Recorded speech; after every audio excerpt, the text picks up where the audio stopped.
And we celebrate the Mass, the Novus Ordo versus Deum, towards the Lord, in Latin, with the first Eucharistic prayer, the Roman canon. Wrong. This is completely wrong. It's not Catholic, because the Pope is not God. Only God is absolutely infallible. Bishop Athanasius Schneider has broken the silence with a direct and heartfelt appeal to Pope Leo. It touches on a subject that has remained unspoken for far too long, an issue that affects the entire Church, yet is often left in the shadows. Now is the moment to confront it. At a time when many church leaders choose to stay quiet, perhaps out of fear, politics, or comfort, Bishop Schneider has chosen to speak. Not with drama or headlines, but with the quiet courage and clarity that marks true conviction. In a recent interview given before a group of international students gathered to study Latin and the traditional liturgy, the bishop delivered a message that, if taken seriously, should stir the hearts of Catholics and challenge the leadership in Rome. Unlike many church leaders who tread carefully when discussing liturgy, Bishop Schneider speaks with refreshing honesty. He doesn't rely on diplomatic language or vague phrases. For him, the liturgy is not just a matter of preference or policy. It is, as he puts it, the work of the Holy Spirit. It may be restricted, misunderstood, or even suppressed in some places, but it cannot be destroyed. He's referring, of course, to the traditional Latin Mass, a form of worship that has come under increasing pressure in dioceses around the world. Since the publication of Traditionis Custodes, restrictions have become more formalized, and in many cases, more severe. But Bishop Schneider didn't soften his words. He described the situation plainly. The Church's ancient liturgy is being persecuted. And yet, he reminded us of history. Just as the truth endured during the Arian crisis of the early Church, he believes that divine providence will ultimately bring restoration and peace between tradition and leadership. What's most striking is his tone, not combative, but fatherly. He acknowledges the pain many faithful feel, especially those who have grown up with the traditional Latin Mass, who now find themselves treated like second-class Catholics. It's not just a question of preference, it's about identity, belonging, and the spiritual home they've known for years. And so, rather than calling for a dramatic reversal of recent policies, Bishop Schneider makes a reasoned and respectful appeal. He urges Pope Leo to take a prudent step, to consult the College of Cardinals and consider issuing a new document, one that would give full pastoral freedom to the traditional Latin Mass. Because, as he gently insists, the children of the Church who have been nourished by this liturgy deserve to be welcomed, not marginalized. For Bishop Schneider, every pope has a sacred responsibility to act not as a distant ruler, but as a father. And a true father protects all his children, especially when some are mistreated by their older siblings. In this context, his message is clear. The Pope must defend those faithful who are attached to the traditional Latin Mass, especially when they face restrictions or rejection from certain bishops. This isn't a call for compromise or negotiation. Schneider believes bishops should not have the authority to limit access to the Church's traditional liturgy. What he's asking for is not a concession, but a sign of generosity, a concrete expression of spiritual fatherhood. In his view, this is not merely a pastoral gesture. It is an act of justice. Why? Because the traditional Latin Mass, he insists, is not about nostalgia or personal taste. It's not about clinging to old customs for the sake of tradition itself. It's a theological treasure, one that carries deep meaning and reflects the very heart of the Church's identity. And right now, its continued existence depends, in his words, on whether the Pope has the courage to restore peace between tradition and the Church's present leadership. But Bishop Schneider's insight goes even deeper. To him, the crisis surrounding the liturgy is not just about the form of the Mass, it points to something more foundational. He believes the true issue lies in a shift in how the Church sees itself, a change in ecclesiology that took root after the Second Vatican Council. In his experience, liturgical restrictions are just a symptom of a larger divide. Schneider says that over the years, the faithful have been repeatedly told that the traditional Latin Mass no longer fits with the Church's new vision. And if that message is taken seriously, it carries a disturbing implication. that the Church's doctrine itself has quietly changed, without openly admitting it. This, he warns, has left a deep and unhealed fracture between the Church as it was and the Church as it now presents itself. The fact that a liturgy celebrated for centuries is now seen as a threat to unity, rather than as a source of it, is, in his view, a betrayal of continuity. It's as if the Church were trying to forge a new identity by forgetting its own past, by erasing the memory that once defined its spiritual life. And for Bishop Schneider, recovering that memory is not about going backward. It's about restoring the full richness of the Church's soul. Bishop Schneider made his point unmistakably clear. For many of the faithful, attachment to the traditional Latin Mass isn't just about personal devotion. It's because they instinctively recognize something deeper within it, a sense that the fullness of the Catholic faith, in its integrity, lives on in this form of worship. This is not, he insists, a retreat into the past. It is a refuge from the fragmentation and confusion that many experience in today's Church. But he also offers a sober warning.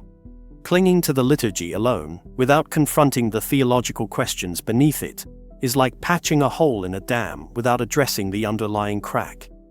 It may hold for a while, but the deeper problem remains. According to Bishop Schneider, as long as the Church does not examine and revise the post-Vatican Roman II understanding of itself, its ecclesiology, the tension will persist. He emphasizes that liturgy is not just a surface ritual. It is the visible fruit of a deeply rooted faith. And if the root is damaged or cut off, the fruit will inevitably wither. In his calm but direct style, Bishop Schneider doesn't merely criticize policy, he points to the heart of the issue. The removal of tradition as a living, guiding force in the life of the Church. Without that foundation, he believes, the Church risks drifting into instability. And those who attempt to navigate this crisis without addressing the doctrinal disconnect, no matter how well intentioned, are, in his words, setting themselves up for failure. Then came a moment that left the room in a thoughtful silence. In one of the most unexpected and striking parts of his reflection, Bishop Schneider criticized a growing trend in the Church. The habit of declaring souls in heaven too quickly and too casually. He referred to this as a kind of sentimental theology, well-meaning, but spiritually imprecise and theologically misleading. It wasn't said with anger, but with conviction. His concern was clear, that in our desire to comfort, we may be losing sight of truth.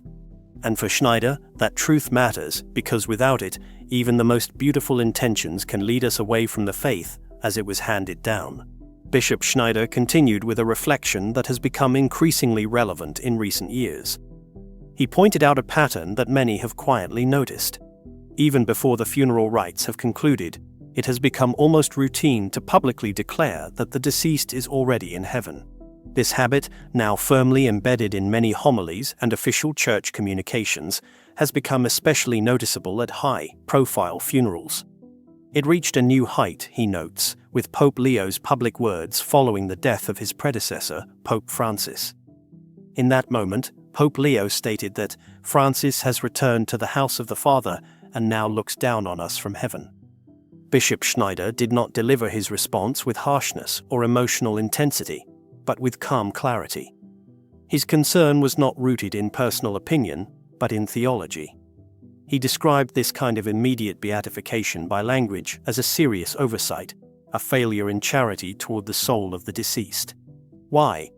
Because to declare someone in heaven without any formal process, without reflection, without prudence or spiritual discernment, bypasses the entire purpose of the Church's traditional understanding of judgment, mercy, and the afterlife. This, Schneider emphasized, is not merely a matter of liturgical style or pastoral tone, it's a theological issue. One that strikes at the heart of Catholic doctrine concerning the last things: death, judgment, heaven, and hell. By too quickly assuming salvation, we may unintentionally discourage the faithful from offering prayers for the departed soul, a spiritual work of mercy that the Church has upheld for centuries. In Schneider's view, it is not compassion to declare someone's eternal reward with certainty. Rather, true compassion is to pray, to commend the soul to God's mercy, and to trust in His justice without presuming the outcome. Bishop Schneider did not hesitate to speak plainly. He stated that, in his view, the late Pope should be considered to be in purgatory, especially given the weight and complexity of certain public actions during his pontificate, which have led to significant doctrinal confusion. The bishop emphasized that this is not a harsh judgment, but a theologically grounded perspective rooted in the Church's own teachings on the afterlife. For Schneider, the problem is twofold. First, when public figures are immediately spoken of as being in heaven, it sends a confusing message to the faithful. It implies that everyone, regardless of the moral or theological challenges they may have left unresolved, automatically receives heavenly glory. This risks distorting the Catholic understanding of judgment and the necessity of repentance. Second, and perhaps even more concerning to Schneider, is that the soul of the deceased may be deprived of what it truly needs: prayer. If the faithful are led to believe that no further intercession is necessary, then the very spiritual support that the Church has always offered for the dead is quietly withheld. This, he warned, comes dangerously close to a practical denial of purgatory itself. Schneider pointed to the way the modern funeral liturgy is often celebrated today, particularly in its revised form. The focus, he said, tends to rest almost entirely on welcome and eternal joy, emphasizing immediate entry into heaven, while neglecting the traditional themes of purification, judgment, and post-mortem atonement. In doing so, a vital element of Catholic teaching is obscured. That death is not always the end of the journey, but often the beginning of a final stage of grace, where souls are purified and prepared to enter fully into the presence of God. Without this understanding, the faithful lose not only clarity, but also the opportunity to practice mercy through prayer for the dead. Bishop Schneider's words leave little room for misunderstanding. To ignore the spiritual condition of souls, especially at the time of death, is not compassion, he warned. It is a betrayal of the faith. When we refrain from praying for the deceased simply because they were admired, beloved, or held positions of power, we fail in one of the most essential acts of Christian charity. Even a pope, he reminded the faithful, does not bypass the judgment of God. Every soul, regardless of status, must pass through that moment of truth. And for this reason, the Church has always taught the importance of offering prayers, sacrifices, and penance for the departed. These are not outdated customs, but acts of love that flow from a deep trust in God's mercy and justice. Offering comforting phrases may soothe the emotions of the moment, but Schneider warns that consoling language alone does little for the soul of the deceased. What is needed is not empty reassurance, but spiritual support. In closing, Bishop Schneider offered a message of hope and courage. He called on the faithful to hold firm, to persevere in their faith without fear and without compromise. Do not be discouraged, he said, by confusion or hostility. Remain rooted in the traditions of the Church and pray without ceasing for the Pope, for the Church, and for every soul in need. Trust in divine providence, he urged, and do not abandon the treasure you have received. The Church does not need clever strategies or constant reinvention. What it needs, now more than ever, is fidelity. Fidelity to the truth, to the faith of the saints, and to the God who has never abandoned his people. That, Bishop Schneider believes, is the way forward. And it begins with each of us. Bishop Schneider's appeal is more than a commentary on liturgy. It's more than a concern about policy or reform. It's a call to remember who we are as Catholics, what we believe, what we have received, and what we are called to protect. In a world where convenience often replaces conviction, where emotional comfort is mistaken for spiritual truth, his words land with unusual weight. He doesn't raise his voice. He doesn't dramatize. And yet what he says strikes to the heart. The Church is in danger not because of enemies from without, but because of confusion from within. This confusion, as he sees it, is not simply a misunderstanding about styles of worship. It is a deeper, more troubling rupture, a forgetting of the Church's own foundations. When we treat the traditional Latin Mass as a threat, rather than a treasure, we risk erasing not just a rite, but a legacy. And that legacy isn't about aesthetics or nostalgia, it's about the living faith of generations who handed it down, believing it to be sacred, unchanging, and divinely inspired. To watch the liturgy once regarded as the Church's highest form of worship, now face restrictions and suppression, is, for many, a wound. But Bishop Schneider encourages the faithful not to let that wound fester into despair. Instead, he urges clarity, honesty, courage, and above all, fidelity. His reflections on death and judgment remind us of a truth we rarely hear today, that love for a person does not mean assuming their salvation. It means praying for them, accompanying them, interceding for them before God. In the case of a pope, a leader, a teacher, how much more do we owe them our prayers? To speak of a departed soul as though it is already in heaven, without invoking the possibility of purification, isn't just theologically careless, it also deprives that soul of the help the Church has always offered.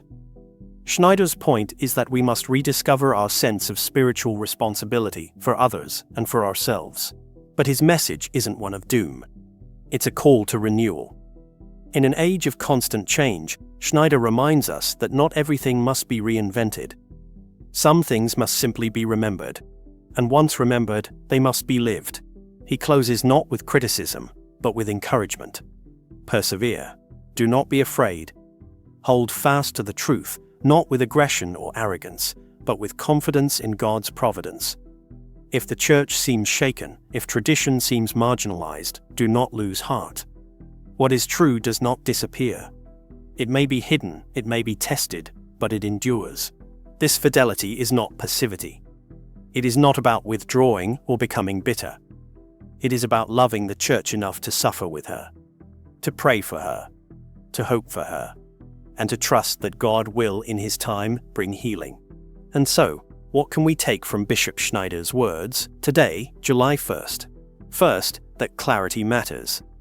We must speak honestly about the challenges we face, not to stir division, but to seek truth. Second, that prayer is essential, not only for ourselves, but especially for those who have gone before us. Saints are not made by popularity. They are recognized through lives of heroic virtue. Until then, every soul deserves the grace of our intercession. Third, that tradition is not the enemy of progress. It is the foundation of identity. A church that cuts itself off from its past loses more than ritual. It loses its memory, its stability, and its soul. Finally, that we are not alone. In every age of trial, God has raised up voices, prophetic, courageous, and faithful, to remind His people of what truly matters. Bishop Schneider may not speak with thunder, but his words echo the same call that has sustained the Church for centuries. Do not abandon the treasure you have received. Remain faithful. The path ahead may not be easy. But truth does not require easy roads. It requires conviction. And God, in His mercy, will never abandon those who walk in fidelity.